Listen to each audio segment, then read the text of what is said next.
Okay, this is what I got so far. You can see we're using the standard towers and things, and we'll just do a quick run. Right after starting back, we're going to pop up high end of the tower, up, around, swing back down. You notice I'm using the tricolor rings.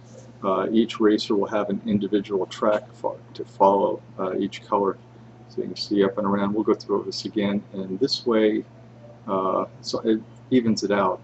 This part we come back through, we're going to track through the towers, over the crowd and the cages, back down, and through the gate. I'm estimating about 20 to 22, 24-second laps. So let's go through it again here. Okay, here we go. So bang, 3, 2, 1, up through the gate, around, through the color gate, up, over through the color gate, color gate, color gate. Pick your ring, and through the towers. Let's see if we can get a clean one.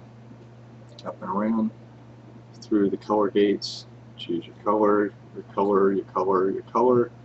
Through and through here, through the towers. Around and around. Through the tricolor, that straightens out, and then through the towers, up over the crowd, swing back around, and there we go. Not too bad. Oh, and we start again.